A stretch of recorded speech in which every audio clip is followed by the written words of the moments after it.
in Matthew 24. We'll pick up our reading at verse 32.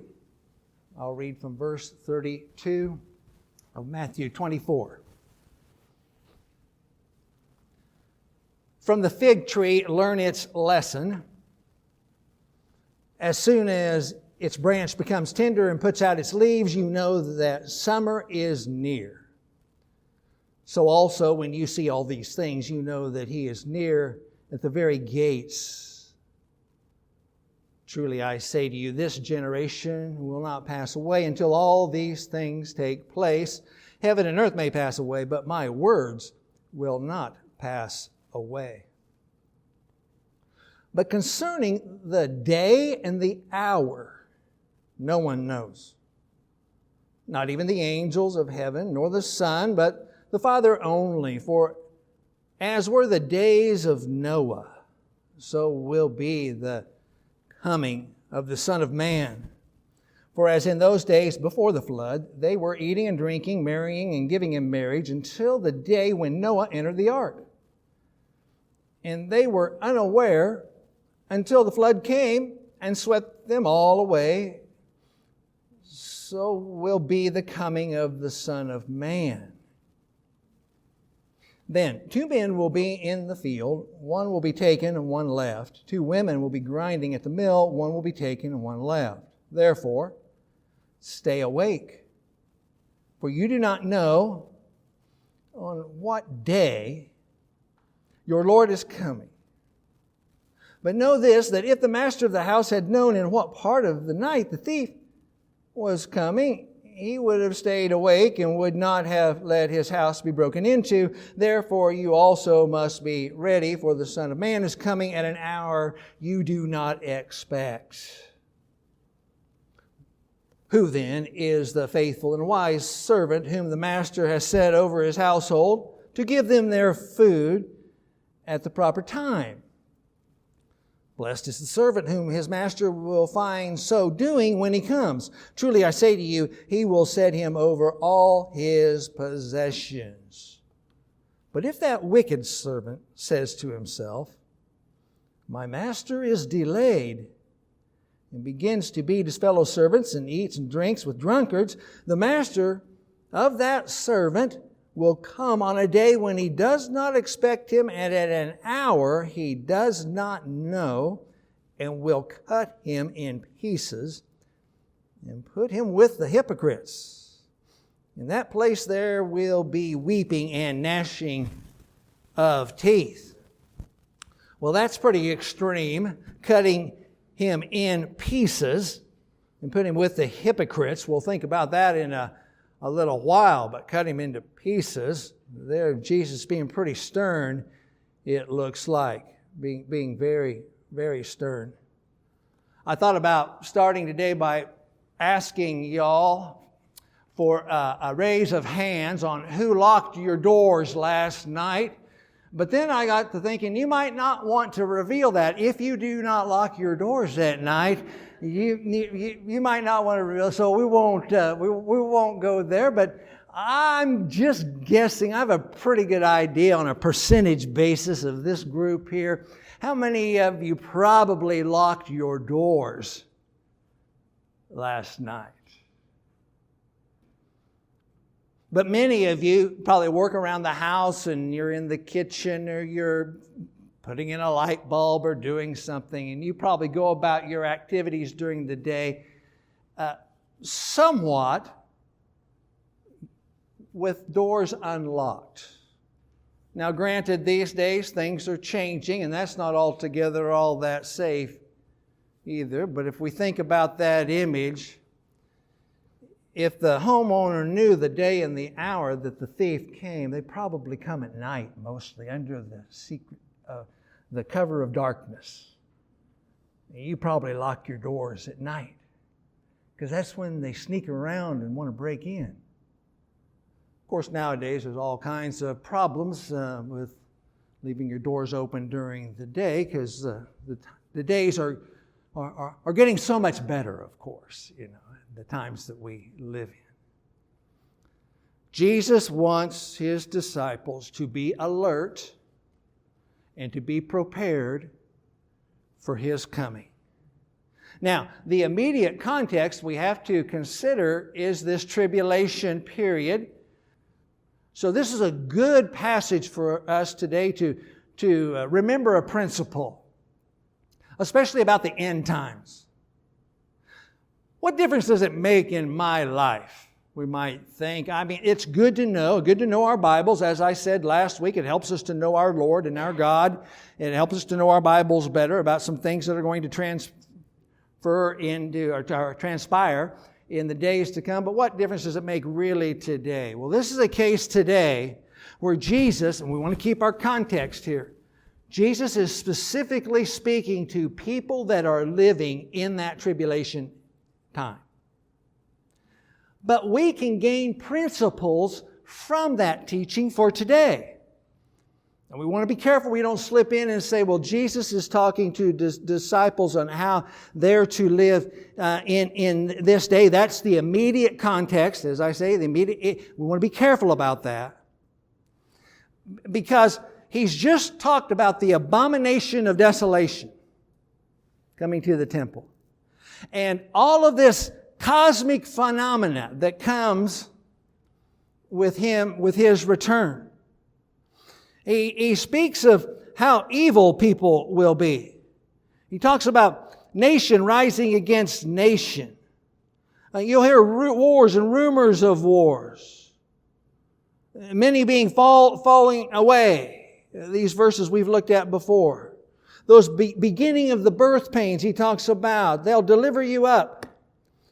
In verse 10, and then many will fall away and betray one another and hate one another. And many false prophets will arise and lead many astray. And because of lawlessness will be increased, the love of many will grow cold. But the one who endures to the end will be saved. And all of those things that we've looked at already, well, all of these things didn't take place in the first century.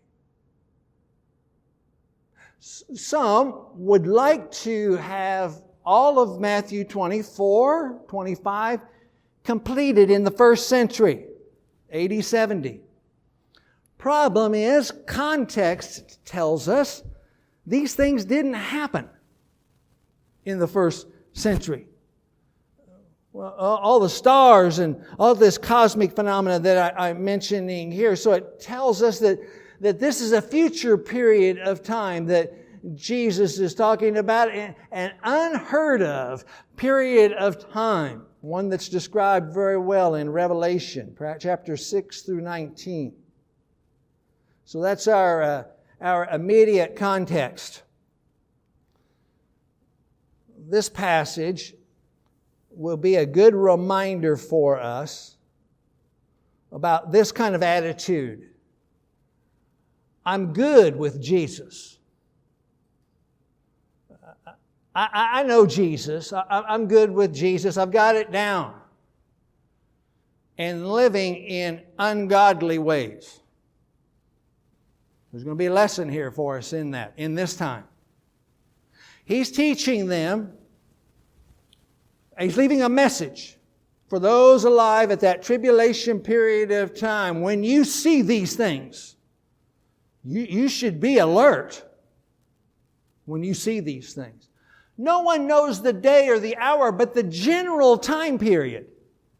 When you see these things, we've discussed in the previous 2 weeks, when you see these things, this is generally what's going to happen. You'll have some kind of tip-off. But no one knows the day or the hour. It'll come at a time you don't expect. So be alert. Now, this side of all of that, we are waiting the rapture of the church. Now, those tribulation people, they have an advantage over us a little bit. They see all of this chaos going on. And they say, it's a sign. Jesus says it's a sign. Don't know the day or the hour, but it's a sign. Something big is going to happen. And you would think they would say, all of this is just too much. We have Bibles that have been left for us to read. It's just too much. We better get ready. Although there'll be many, many people that won't get ready. But that's what I'm saying is that's kind of an advantage. You think of that as an advantage. The rapture of the church, we have none of it. It can happen anytime. Right now. This afternoon. This evening. There is no more sign to come before God snatches away, or if you prefer, translates His church. So there's part of a lesson for us. Jesus is teaching us some urgency here. Verse 44, therefore you must be ready, for the Son of Man is coming at an hour you do not expect. People living at that time, make sure you're ready. And the wicked servant wasn't ready, but make sure you're ready. Principle is for us today, and we could go to other places in Scriptures, of course. You may know this well if you study your Bible, that we are to be ready today. We are to be ready today. And this is emphasis on us living today, or it reminds us. The emphasis is end times, but it reminds us that we are to be ready today. So he says, learn from the fig tree. As soon as you see these signs, all that means, as soon as you see the signs of leaves coming out, it means summer's coming. We've just had that here. Trees leaving out. You know summer's coming. It's not winter's coming, summer's coming. There's a sign. And so you know that. So when you see these signs I've just talked to you about, well, you'll know that the time's coming. He says in verse 33, so also when you see all these things, when you see all these things, well, what things? The things he's just talked about. The things that I mentioned a moment ago. We looked at previously in chapter 21. When you see all of these things, you know that He is near at the very gates. Be ready. Be ready. So there's that context of the tribulation period. Now, what generation? He says, I tell you, truly I say to you, or amen, I say to you, this generation will not pass away until all these things take place.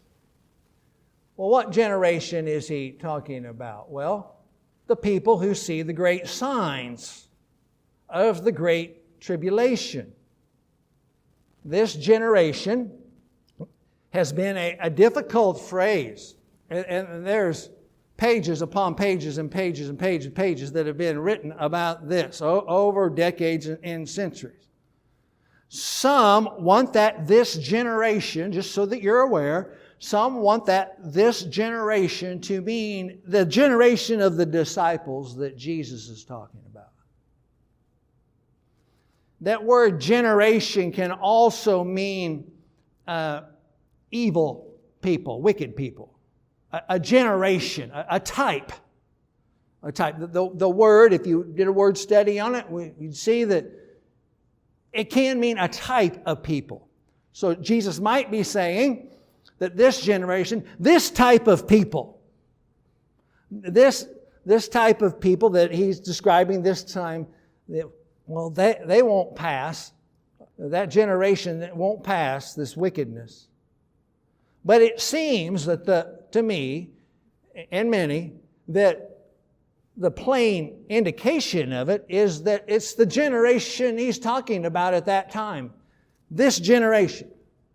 So he's describing something that's happening at an unknown point in time in the future. And now, listen, are you hearing me? It's like Jesus talking and saying, this is how it's going to happen. Now listen, this generation is going to see all these things happen. I think that's the meaning of it, as well as the wickedness part of it, both of them together. I don't see how it could be possibly in AD 70 or the first century, but some scholars I highly respect do think so have to walk cautiously there, but I don't see how it could possibly be. I say to you, this generation will not pass away until all these things take place. And as I have just said, all of these things hadn't taken place yet. So that's why it doesn't compute with me to think first century. All of these things is sometime in the future. They'll be seeing the signs, but that'll be a wicked generation as well. That'll be a wicked time. As highlighted with the mention of Noah, concerning the day and the hour, no one knows. Okay, we're clear on that. Not even the angels, nor the Son of Man, but the Father only. For as were the days of Noah, well, what were the days of Noah? The days of Noah were a wicked time. The evil, exceedingly evil period of time. God just wanted to put an end to everything. And the flood came, and that's what He did, except for Noah and his family. So will be the coming of the Son of Man. For in those days, before the flood, they were eating and drinking and marrying and all of the other things he mentions there. And then in verse 39, they were unaware until the flood came. He could have said they had been taken away. They were swept away. Where were they swept to? They were swept into judgment. Noah and his family were preserved on the ark, the ark of God, and it's been commented on frequently. You may have heard that Jesus is our ark. The flood of God is coming, and make sure you're on the ark of Jesus. Those people are swept away into judgment. So it will be with the coming of the Son of Man. So the second coming will be a time of judgment. We have to realize, we want to realize, pretty plain there. They were unaware until the flood came. Just as we were doing a deep dive on Noah, that's a very strange thing to me. The Scriptures say Noah was a righteous man, a preacher of righteousness. So he preached to how many, we don't know. But he lived a long time. So a lot of people heard from Noah.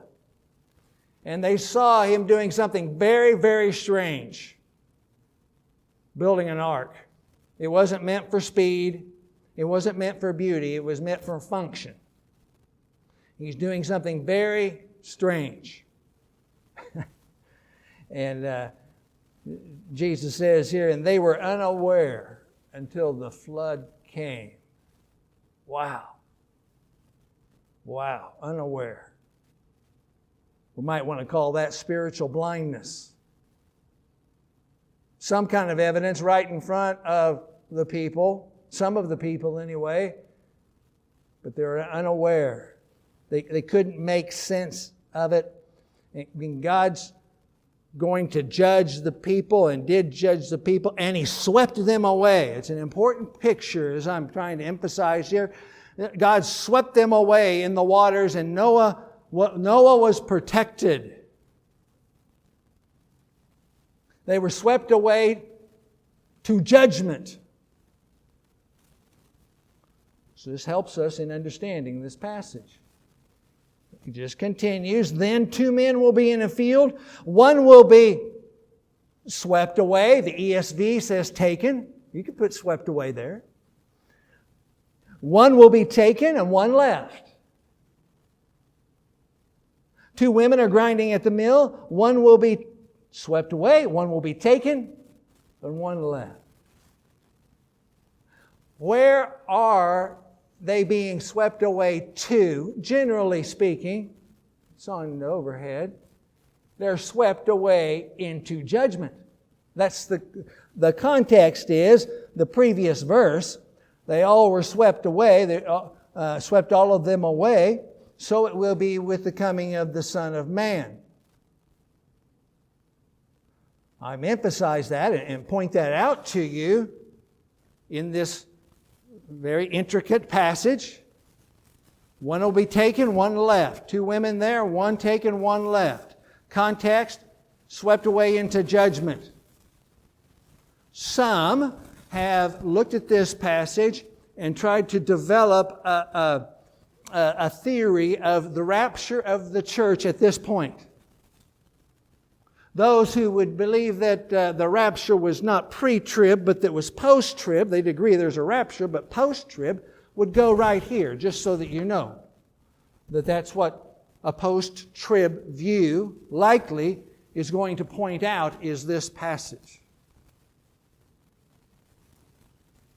Except the rapture of the church, the people are swept away. You're swept away, not to judgment. You're swept away to heaven. You're translated to heaven. This is the exact opposite. In the context of Noah and the people being swept away, the one left behind is going to enter into the millennial kingdom. They're going to go into the millennial kingdom, same as you will be, but they're already on the earth and haven't died because of their faith or been martyred for their faith. Some will be swept away and some will remain. When you see all of these signs, get ready because this is going to happen. So the second coming is a time of severe judgment. It seems to me plain from the mention of Noah in the previous verses. Therefore, stay awake. There you go. There's our watchfulness. Be watchful. Stay awake. For you do not know on what day your Lord is coming. Stay awake. One of the ways we stay awake, as I've already mentioned, is that we have continually in mind being a light to the world.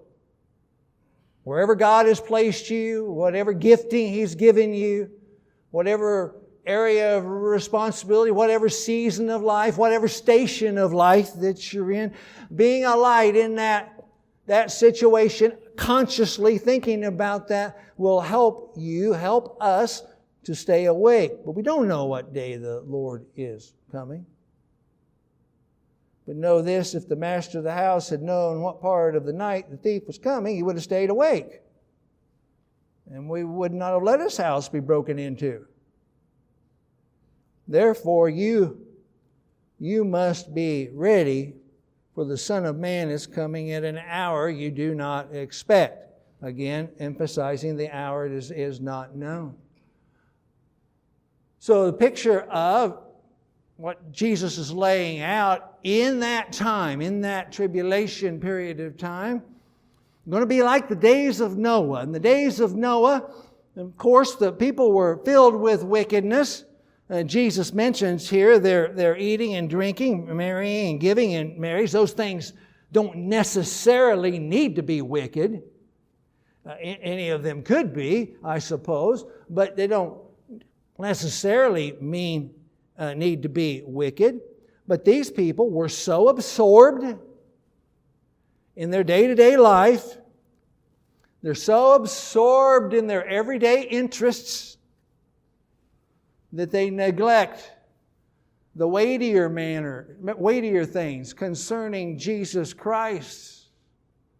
In the days of Noah, they neglected the weightier things concerning God. They're so preoccupied with the busyness of life and the revelry, perhaps, of life, that they just think it's a foolish old man over there building an ark, and they don't listen to someone like Noah. Well, in that time, they'll be so absorbed with their things that they consider important, weightier matters in their own mind, but not the true things that are really important.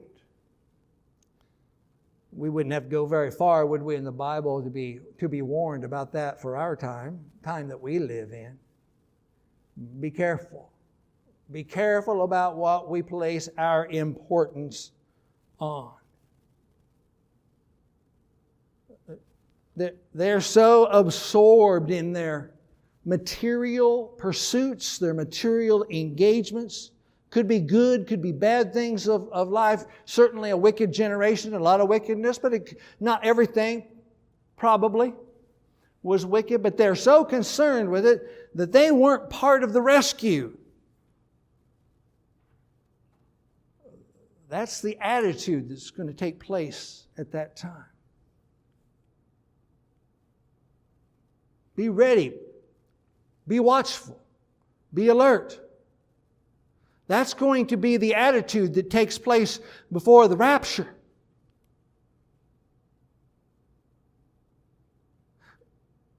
Going to be too concerned about the pursuits of daily life.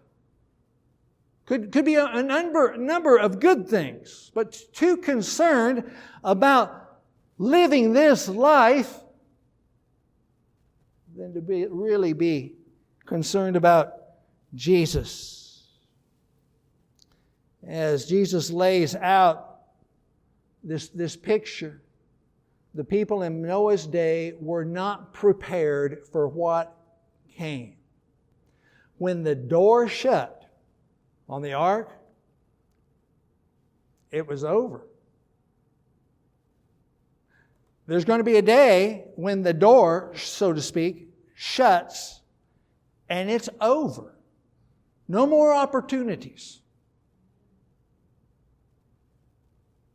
The attitude when Christ in that moment, unannounced, translates His church is going to be that people are absorbed in their daily pursuits. All manner of things pursuing. A lot of evil, a lot of good too. Pursuing them, but not ultimately good in the eyes of God. They're not being watchful. We're not being watchful, perhaps. Could happen at any moment, at any point in time. Now, it's interesting to think of this picture that I've tried to draw in this way. The future of Christ's return is certain. That's not a question here. It shouldn't be in our mind. Christ is coming. When? The day and the hour is a question. The end time is certain. The day and the hour is uncertain. Here's the question. How does that combination, certain to happen, unknown day and hour, how does that combination impact your life?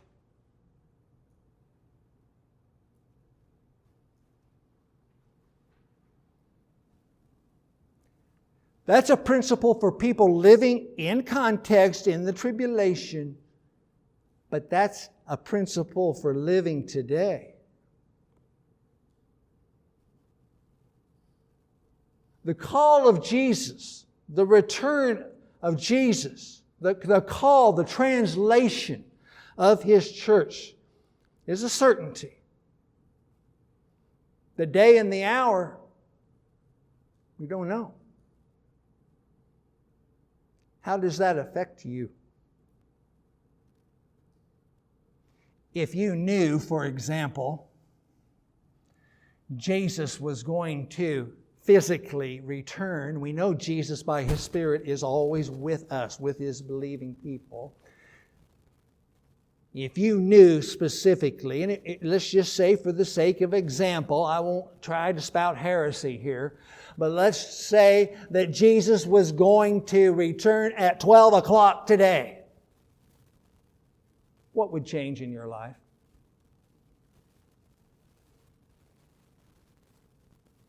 Would that conversation you had today, this morning, before you came to church change? would some attitude maybe that you had yesterday or the day before, the way you conducted yourself at work this week, how does the combination that He really is going to come? He's going to come, He's going to return, but He's also going to call His church. And you surely don't want to go through all of this, do you? He's going to call His church to be with Him, but you don't know the day and the hour. How does that change your life? Does it? It could be that for a lot of Christians, it doesn't change their life. They're a Christian in name only. Why do you think these things are in the Bible? Why do you think God put end times in the Bible? Well, so that we can know Him. I already talked about that. We can know something about Jesus. We can know something about the future. God's not too concerned about you or me knowing the future. He's very concerned about you being ready when He comes. The days of Noah seem to indicate that people are too busy pursuing other interests in their life.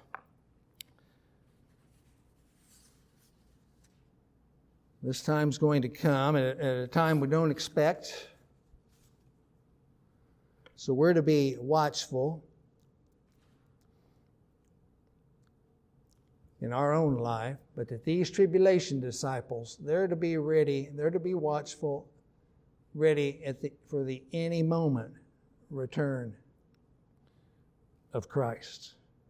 At any time. Be ready. How do we be ready? Here's an old word, haven't mentioned it for at least a couple months. Cultivate. We have to cultivate our spiritual life.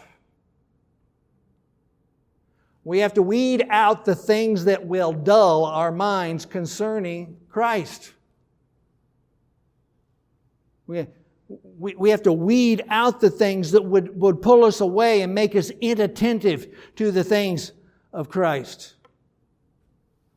We want to remove things that make us insensitive. We want to grow in our sensitivity.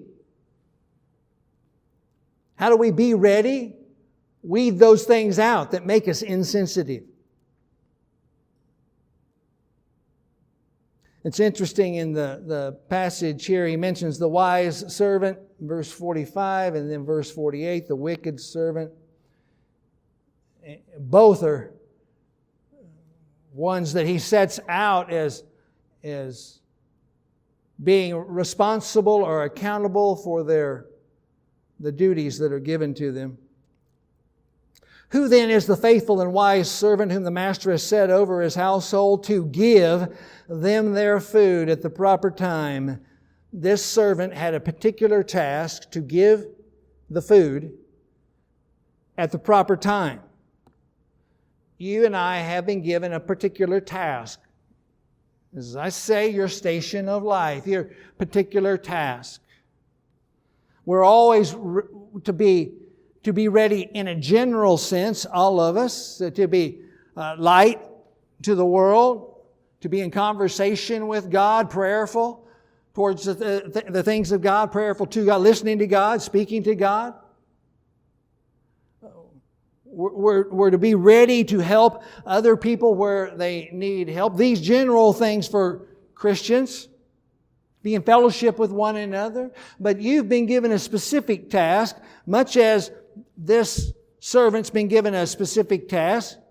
Give their food at the proper time. That servant will be blessed when the master will find so doing. He'll be doing that task. Doing that task of ministry wherever you're stationed. But if that wicked servant says to himself, my master is delayed, and then begins to beat the servants and eats and drinks with drunkards, Well, the master will come on a day when the servant doesn't expect it, at an hour he does not know, and there will be judgment. And he'll throw him snatch him away, put him away into the place with the hypocrites.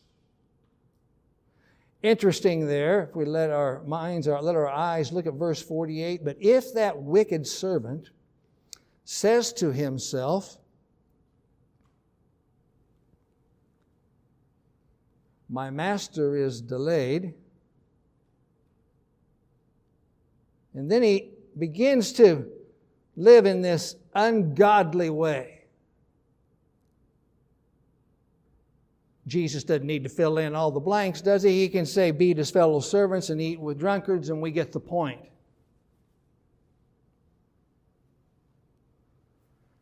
The evil servant kind of taking advantage of the opportunity.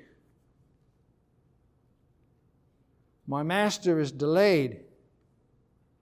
So, this message is very pointed for the people that are living in the tribulation. There's some information here that will really help them navigate that time. But what difference would it make today on this point, on this principle? Jesus is delayed. He hadn't come for 2,000 years. He's probably not going to come tomorrow. So what difference does it make? I imagine Jesus, someone saying in their mind, I imagine Jesus is not going to come this week. He's not going to come while I engage in this particular activity. He's not going to come while I engage in this kind of conversation. He's not going to come while I do all kinds of things in this world, as the generation of Noah did. That wicked servant disregards God. That wicked servant disregards the fact that the master is coming. He's making an assumption here. My master is delayed. I have a little kind of permission here. I wouldn't want to be beating servants and eating and drinking, partying with drunkards when my master came back, but he seems to be delayed. I think I'll risk it a little bit. He disregards God, the responsibility that he had been given,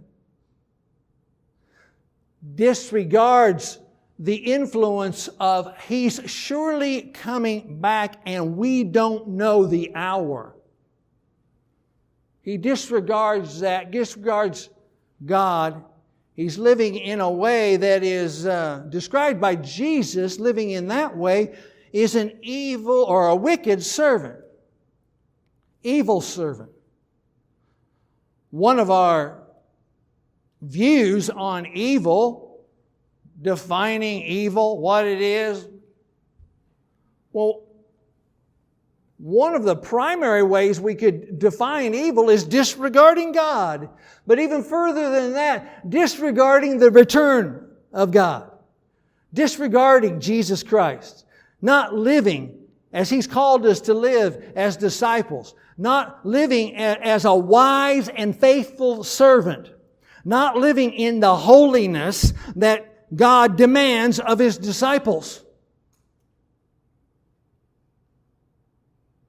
I could just imagine a lot of people saying, He's my master. And then continue. You may even know some like that. He's my master, just as like the slave here, the servant did. He's my master. But, He's not back yet. Get a little license here and He'll forgive me tomorrow morning. And He'll come. at an hour we don't expect. He'll call at an hour we don't expect. And it's pretty dramatic there at the end. He'll cut the person into pieces. That's judgment. There's a lack of watchfulness on this for this servant.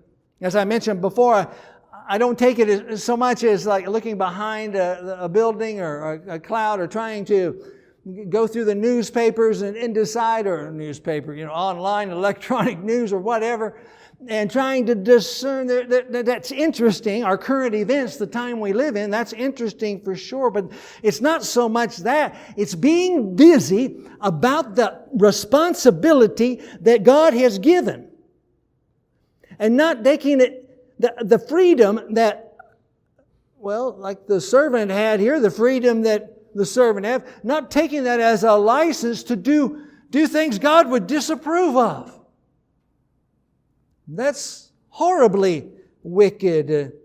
We could say that when we think these people in that tribulation time, when they disregard the fact that Jesus is coming. There'll be many that do that. When we disregard that, when those living today disregard the fact that God is going to call, has no influence on their life today, seems to me that the Scriptures would support the view that that's evil. What is evil? Disregarding God. What is evil? Belittling Jesus' claim that He is going to return. We don't know the day or the hour.